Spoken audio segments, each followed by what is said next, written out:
Et les salles qui s'ouvrent pour ce prix de l'Aris, 7e épreuve du programme. On rappelle que le numéro 2 a été déclaré non partant et un bon départ d'ensemble de ses concurrents. Le 12, Tertulova, est très bien parti. Côté corde, on retrouve Papineau, le numéro 8 aux avant-postes, avec également Blue Daphné qui est bien en bonne position, en deuxième position maintenant.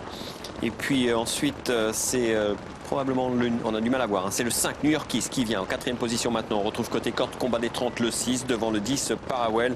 C'est pour l'instant Julio de Laïs qui ferme la marche. Le peloton qui va se diriger maintenant vers la ligne des tribunes. C'est le 10 plutôt, Parawell, qui ferme la marche. On a du mal. Non, c'est le 3, Julio de Laïs. Le peloton devant les tribunes, avec toujours le 12, Tertulova qui a l'avantage. Côté corde, on retrouve Blue Daphné, avec en deuxième position Papineau, le numéro 8 sur une 3e ligne. C'est le 5, New Yorkis, qui vient avec à son intérieur combat des 30, le 6. Ensuite, à mi-peloton, on retrouve Parawell, le 10, avec le 4, Waldenon qui est à son intérieur. Un peu plus loin, Tertulova, avec le numéro 11, Kila Jamal. C'est Fortunera, pardon, le numéro 1 qui est à mi-peloton. Kazakh semble bien, changement de Kazakh. On ne l'a pas avec ce numéro 1, Fortunera. En tous les cas, pour aborder le tournant après les tribunes, c'est le numéro 12, Tertulova, qui a toujours l'avantage. Deuxième position pour le 8, Papineau. Côté corde, le 9, Blue Daphné, est en bonne position le long de la corde. On retrouve ensuite combat des 30 avec le 5, New Yorkis, qui est à son extérieur. À mi-peloton, c'est le 10, Parawell, qui patiente avec le 4, Waldenon, à son intérieur. Et c'est le 7, Kadji, qui est à l'arrière-garde pour l'instant, qui précède, semble-t-il, le 3, Julo de Laïs.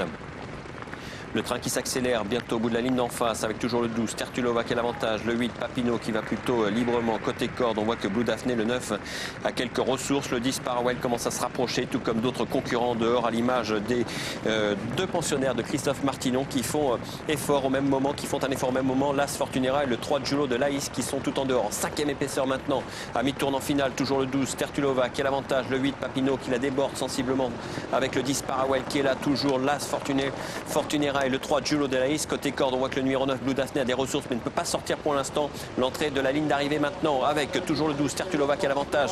L'ouverture peut-être qui va se faire pour le 9, Blue Daphné, qui va tenter de se relancer. C'est le numéro 10, Parawell, qui a pris maintenant l'avantage et qui est à la lutte avec l'As Fortunera. Fortunera, l'As qui prend le meilleur aux abords du poteau. Le numéro 9, Blue Daphné, qui finit de plus en plus fort en dedans. Aux abords du poteau, c'est l'As Fortunera qui a les choses bien en main. Le numéro 10, Parawell, va tenter de préserver la deuxième place. On finit fort avec le 6, combat des 30. C'est l'As qui s'impose devant le numéro 6 qui a très bien fini. En dehors, il y a également le numéro 11 et le 10 à la photo pour la 3e place.